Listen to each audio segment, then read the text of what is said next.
Welcome everybody to another edition of MLW 2005 as we're starting the road to Crazy Crazy Nights, our next big show, as we start the first, well, actually like third post big show, but as you saw last time, I was bad at scheduling, so I had to book a couple shows in a row. They were actually after the big show, but let's pretend that's some sort of like weird thing that the TV or that my owner said I had to do to keep from, to sell those DVDs. Regardless, we start out with our first actually post-reloaded show that I've been booking, with basically Homicide, backstage saying he wants the next title shot, he deserves the next title shot, and that's why he came out and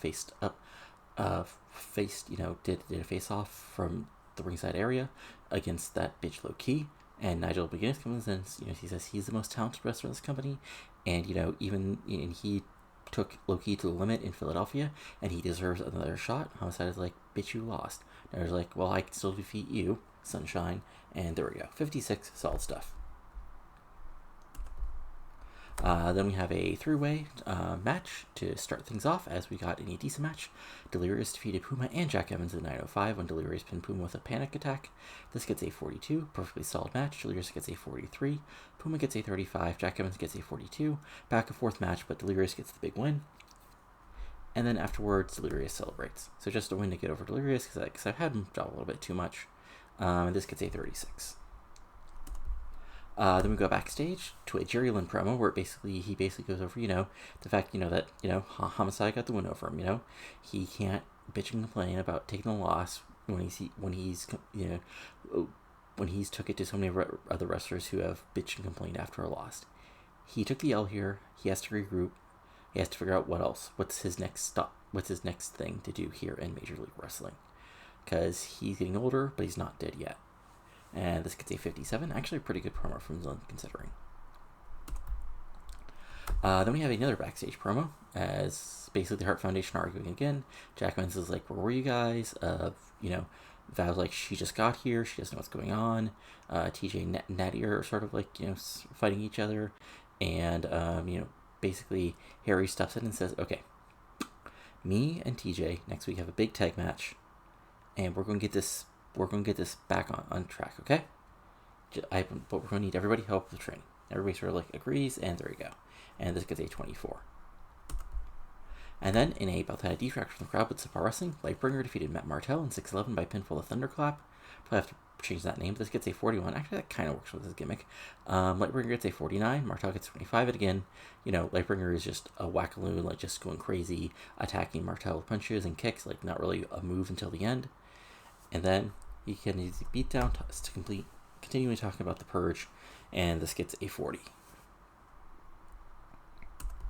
They move forward with the Junior Fight 2 promo, saying, he got in a scrap at Reloaded, but he's still here ready to fight.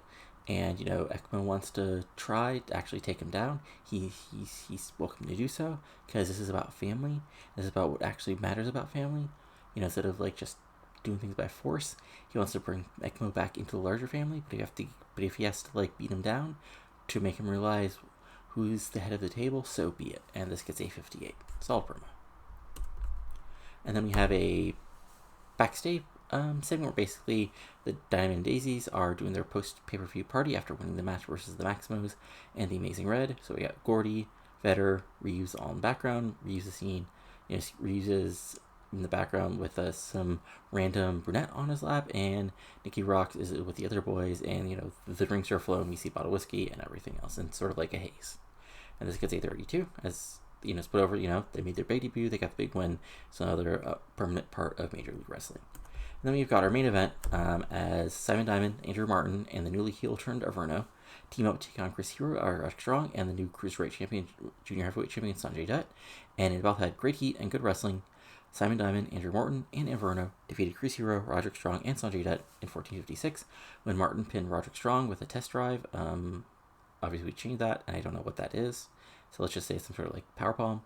Averno got a 50, Martin got a 67, Diamond got a 56, Dutt got a 53, Strong got a 48.9, and Hero got a 42. And the show ends with the heel celebrating. So yeah, big heel win as Martin Diamond, even though they lost the match versus Hero and Strong at the pay-per-view, get their win back, and they might be challenging for the tag titles once again. But that's it for the moment. And this gets a 55, so it's good stuff. and I'll be back in a moment with with the second show of the taping. This time there is only actually 2 shows on the taping.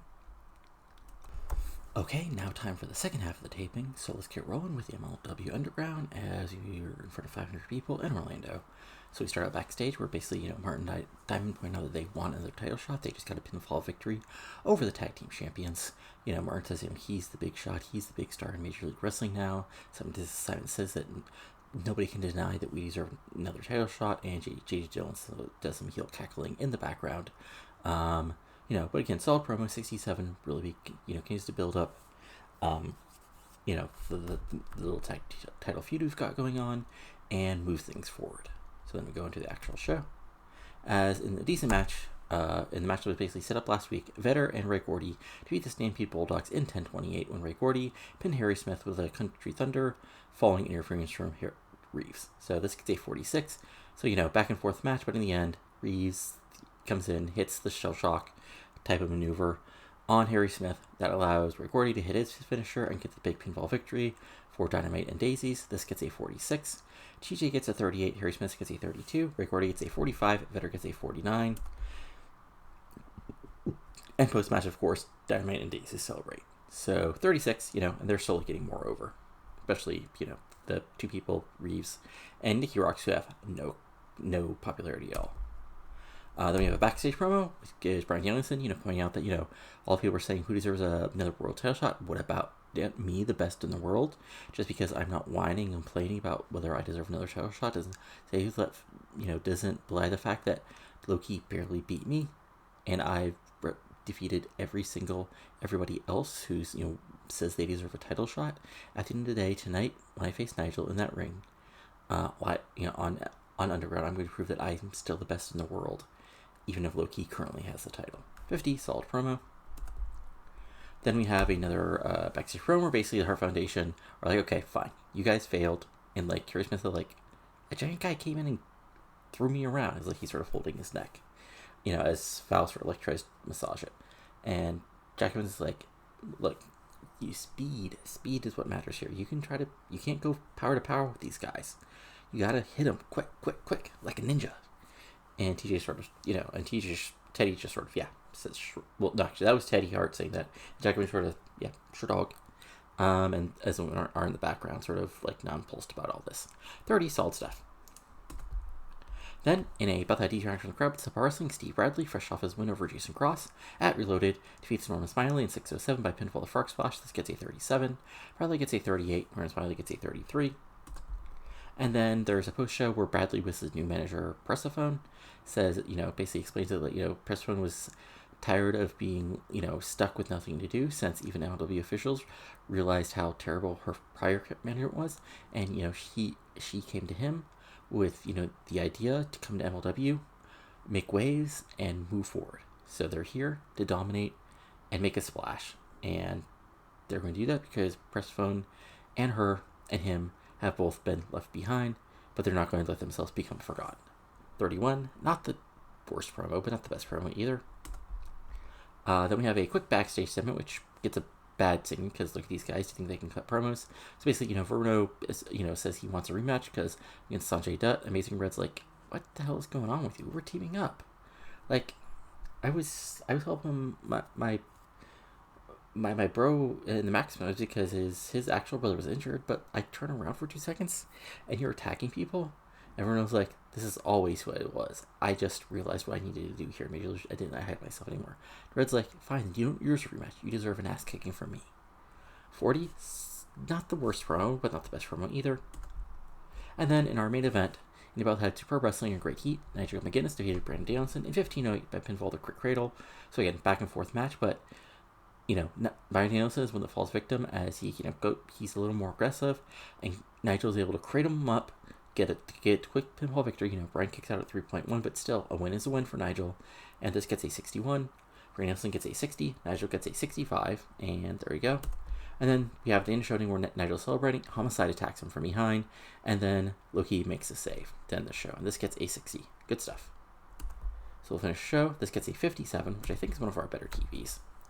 And there's Randy Orton. You sure, Randy Orton? So we'll see if there's any email, interesting stuff, going on, and then we'll move on to the next TV show.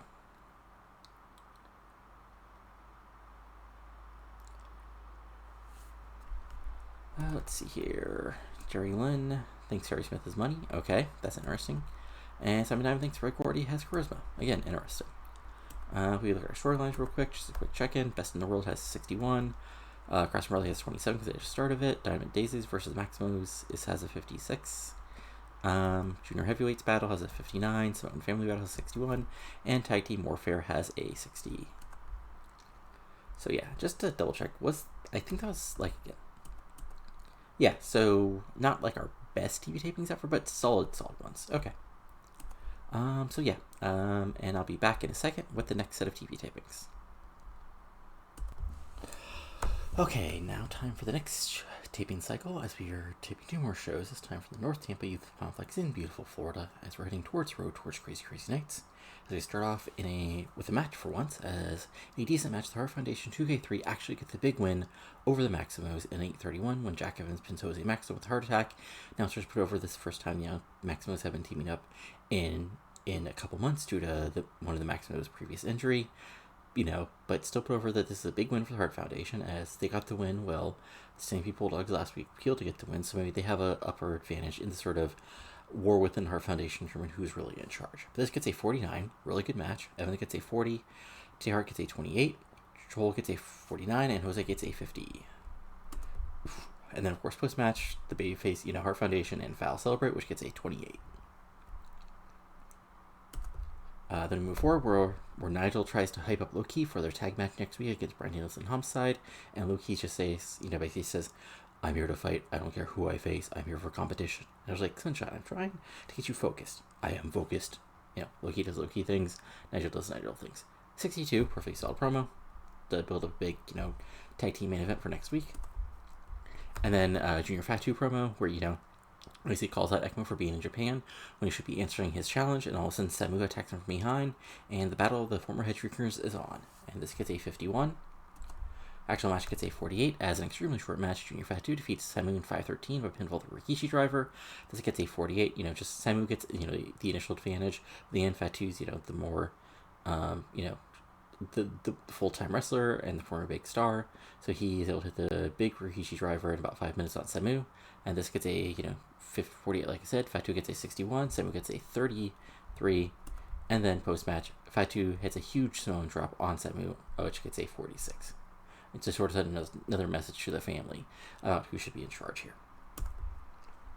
Then we have a really wacky post backstage promo, which gets a 32. So basically, we have Hart Foundation backstage, saying, see, we should be the ones calling the shots here. We should do what we're doing and not what you guys are doing. Builders are like, nothing personal, but we were against, Veteran Gordy. You guys were against the Maximos, and they haven't kept up in months, and they're, so let's not, point any fingers here, which includes Natty sort of hyping up Harry for her cousin. But then Max was like, wait, Max was come around and say, wait, just because, you're saying this was a nothing win, people were just, no, we're not saying it's nothing, we're just like, you guys, points to Max, you've been injured, we know how it's hard to come back for injuries. Okay, fine, you think we're smart, we'll take you on. And then these Dynamite come in, well, these guys are punks, but you're also just a bunch of overrated jumping beans. And to say, you guys are playing guitar, you're not even real wrestlers. And that gets done basically fight, and everybody's arguing, and there we go. And this gets a 32, because, well, look at these people. Do you expect them to really do highly rated entertainment segments? Probably not. Then, in a decent match, Lightbringer defeats the Necro Butcher in 7:27 by pinfall with the Eye of the Storm. This gets a 46, Lightbringer gets a 49, Necro Butcher gets a 37. Quick brawl, Bringer gets the big win, and just continues the beatdown. When out of nowhere, Joker, who you last saw at the MLW Reload to the Extreme show, comes down and helps Lightbringer and says yes. And basically, starts yelling, I'm here to purge as well. We need to purge together. And so the beatdown continues, and I guess Lightbringer has a partner or a friend or a follower or something. I don't know. So 38, again, perfectly solid angle to build these guys up. And then Jason Cross has a promo basically, calling out Steve Bradley for wanting complaining when he could just wrestle in the ring like Jason does.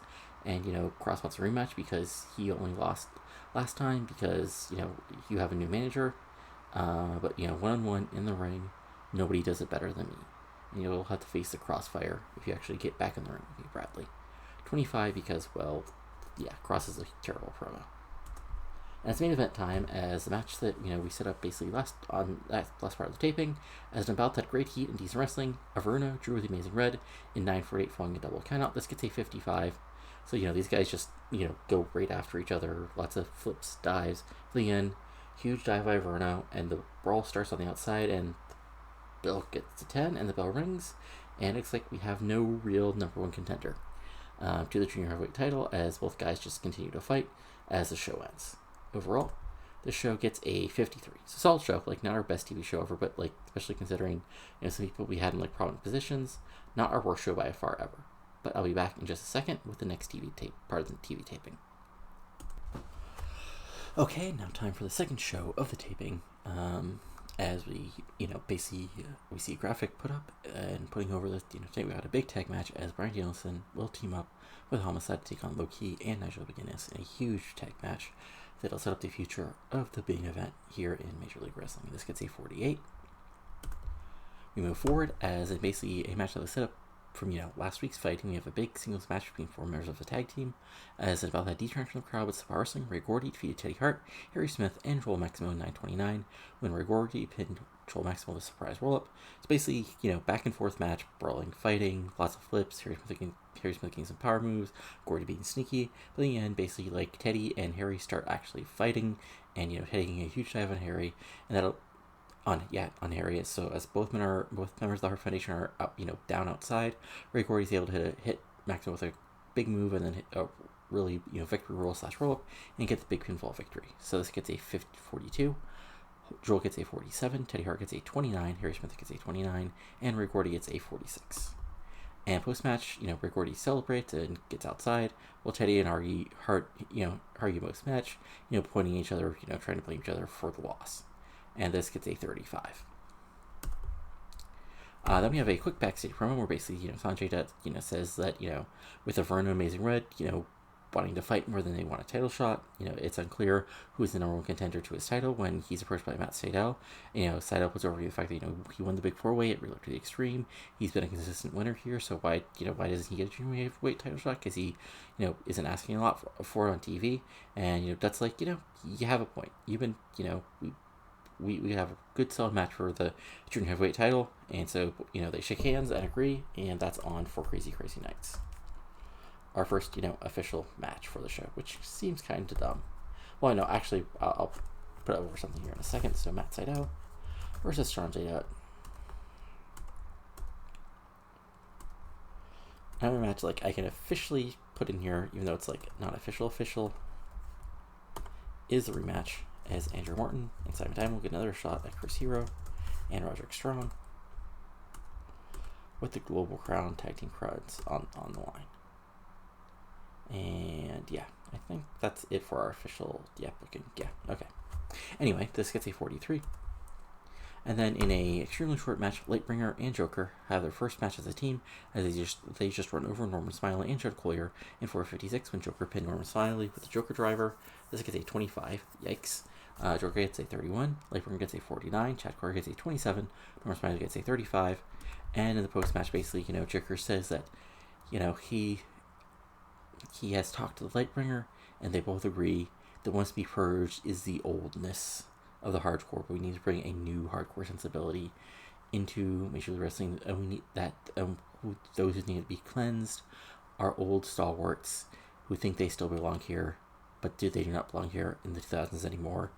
So Sabu, Lynn, face us, face your future, and face your end. Lightbringer says, yes, purged, must be purged. So these crazy SOBs are calling out Sabu and Lynn, who aren't even a tag team. But Lynn has wanted something new, and we haven't seen Sabu since he lost Tagmo, so who knows? And this gets a 40. Then we have a Danielson and Homicide backstage promo. Basically, Homicide puts over, he doesn't really want to team with Danielson. He doesn't want to team with anybody. But, Danielson is a solid wrestler. And Danielson's like, no, I'm the best in the world. And Homicide's like, bitch, you don't got the title. Danielson's like, neither do you. Yeah, because, because they don't want me to have the title. And so, but, they both agree that they both dislike Low-Ki and Nigel more than they dislike each other, so they're going to compete together and take them out tonight. And in our main event, which is a 62, and they both had great heat and good wrestling, Homicide and Brian Danielson defeated Nigel McGuinness and Low-Ki at 23-11, when Homicide pinned Nigel McGuinness with the 187, so again, back and forth, great match again.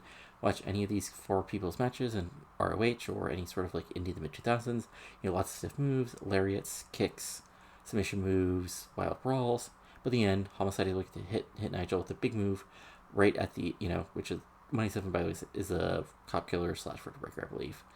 And they hit him with the big finish right in the middle of the ring, get the 1, 2, 3, and this gets a 62. Danielson makes a 57. Homicide gets a 48. Low-Ki gets a 61. So does Nigel, and the show ends with Homicide going after Low-Ki and then holding the title up, basically saying, this belongs to me. And this gets a 63, and the show itself gets a 54. So again, good stuff. Let's check out the mail real quick, and then what we'll do is the last two tapings of the cycle to really set up the pay-per-view. Not the pay-per-view, but the big show. It's pay-per-view, So first, let's see here. Roderick Strong, sure. I'll pay you slightly more than poverty wages. Okay, good stuff. Oh yeah, also we won the Southeast Regional Battle for the first time. I think mostly because, let's see here, if I'm going to guess.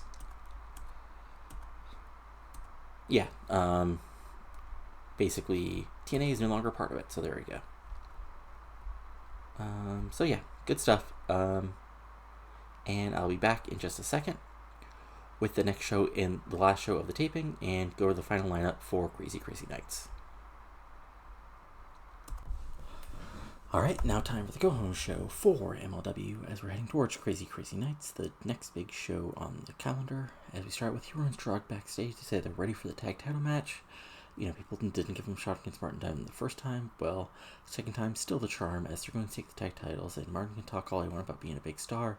Simon can say Simon says. And, and Hero says, well, it might be time to give you Hero's welcome. And Roderick Strong says, Roddy says, I'm going to whoop your ass. 47, perfectly solid promo. Then we start out with a 6-man match as the babyfaces of Matt Sydal, Sanjay Dutt, and the Amazing Red all team up, take on Averno and his partners, the Fana Pitbulls, and a good match, Averno and the Fana Pitbulls defeat Matt Sydal, Sanjay Dutt, and the Amazing Red in 13:25, when Averno pinned the Amazing Red with the Devil's Wings after Matt Sydal accidentally hit the Amazing Red.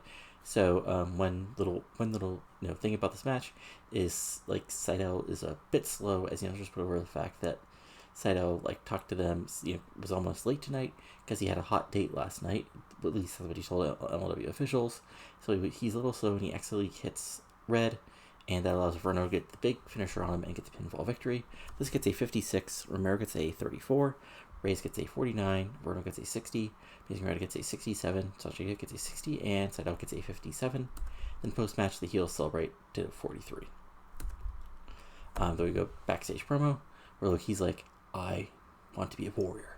I always fight like a warrior, but Homicide, what you did last night was disgraceful, and now I have a reason to want to destroy you at Crazy Crazy Nights, as will be a fighting and proud champion. Well, you're pathetic. Nigel, I'm sorry, but you're just in the way. 59, solid promo, but it's Low-Ki doing Low-Ki things. Then backstage, where basically, Val's also, Val shows up with, the prototypical I'm hungover shades on, and she just, as there's a strategy meeting with the Hart Foundation, Teddy and TJ specifically, and she's like, she just sort of waves them off and says, I'll be right behind you, and sort of, travels behind. And that gets a 28, as this little angle about, Val continually being late continues. And then, in a bout that distraction in the crowd with subpar wrestling, Lightbringer and Joker have another big victory as a team, as they defeat Teddy Hart and TJ Wilson 7:59, when Lightbringer pins TJ Wilson with Thunderclap 45. No miscommunication between Teddy Hart and TJ, just Lightbringer's a little bit better, a little bit crazier, and Joker's, able to brawl as well, and they just get the big win. As Joker gets a 31, Lightbringer gets a 50, TJ Wilson gets a 37, and Teddy Hart gets a 28, and so this gets a 45.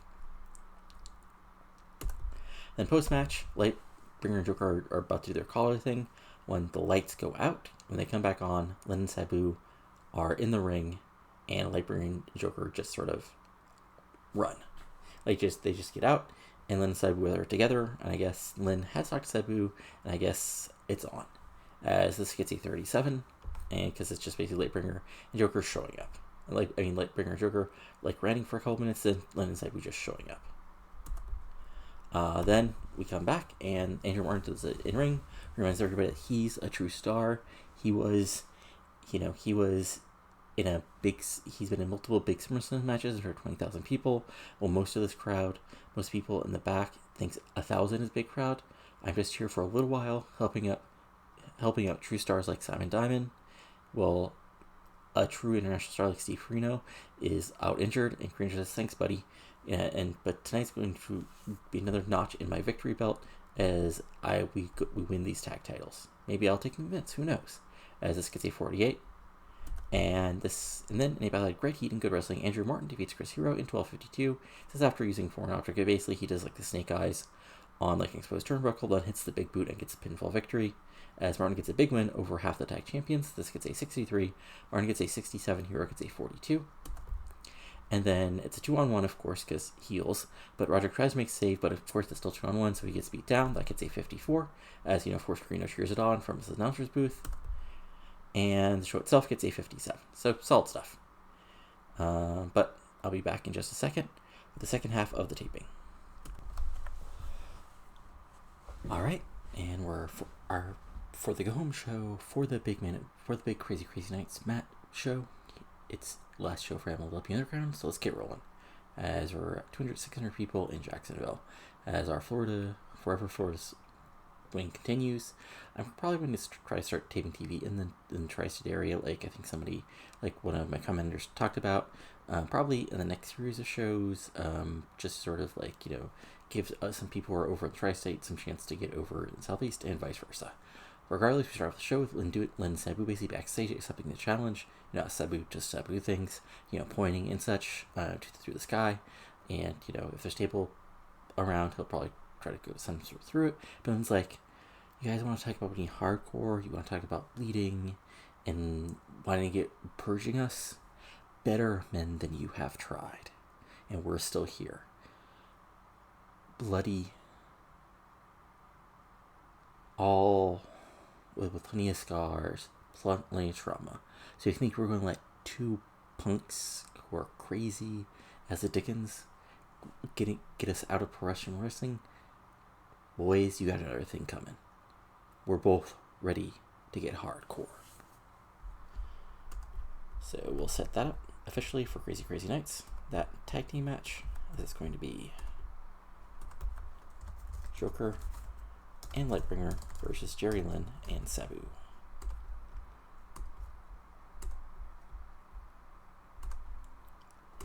Then we go to our opening match. We're about to have good heat and decent wrestling. Jason Cross defeated Delirious in 10:05 by pinfall to Crossfire. This gets a 44.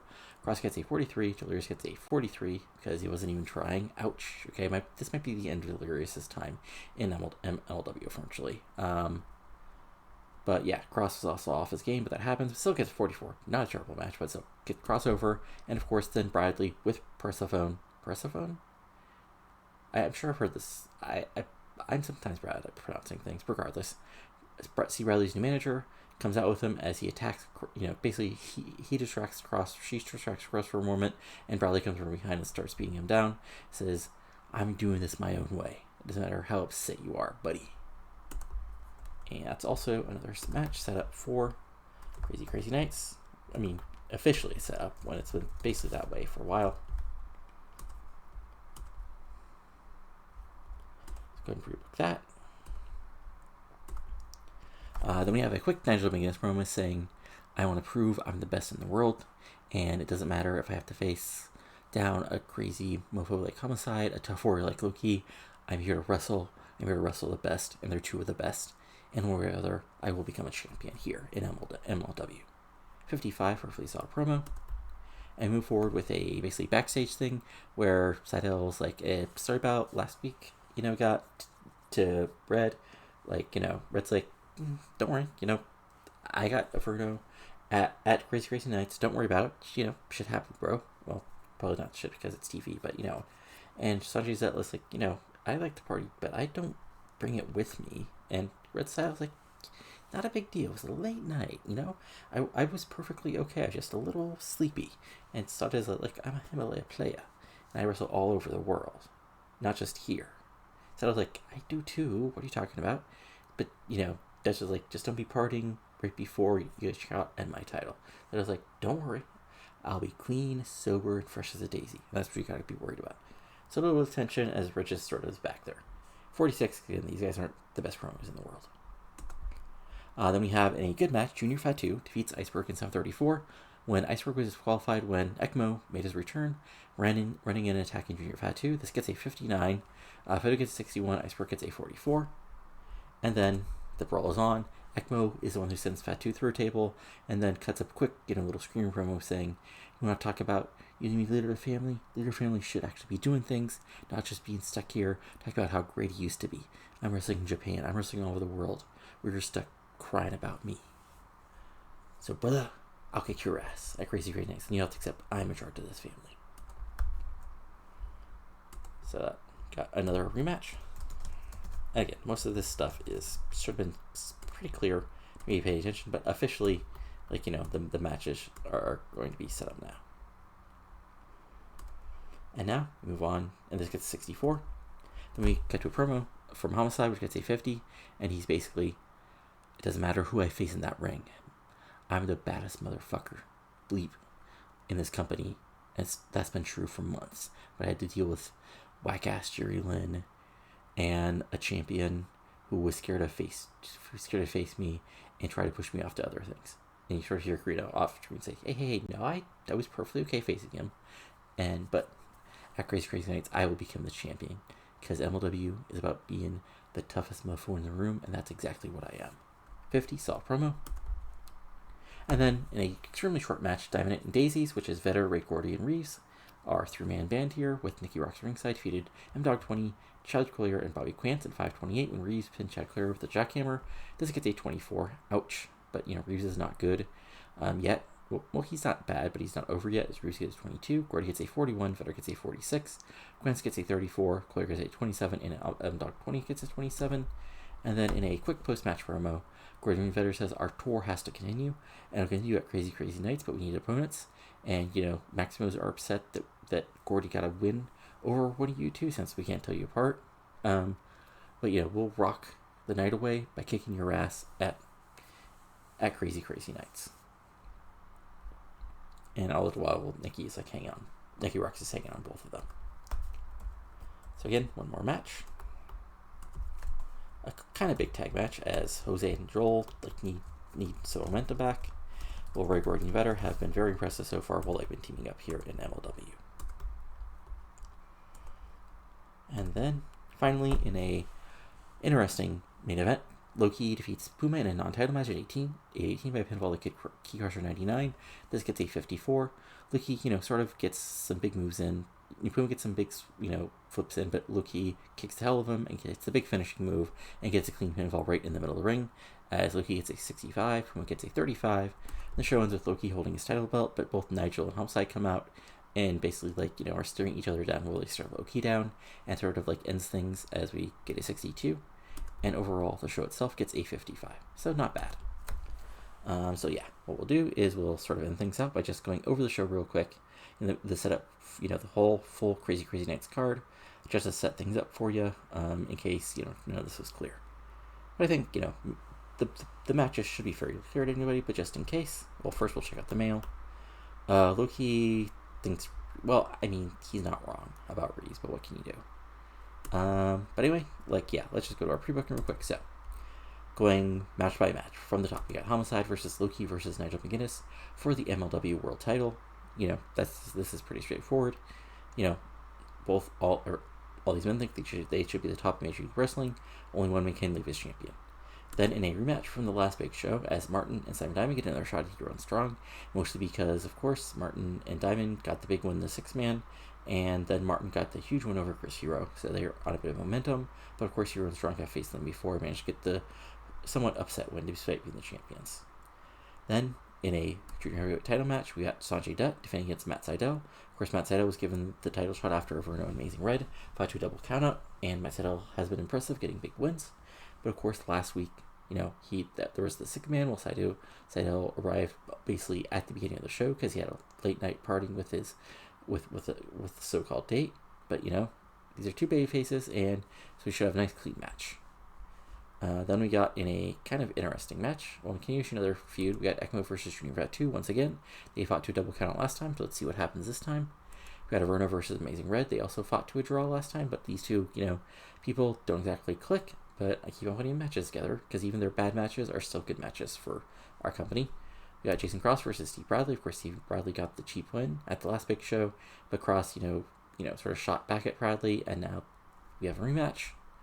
Then in a match that, is interesting, just the way it's set up was, Joker is now at Lightbringer's side, saying the former ECW stars must be purged out of wrestling, and Lynn Sabu are ready for them.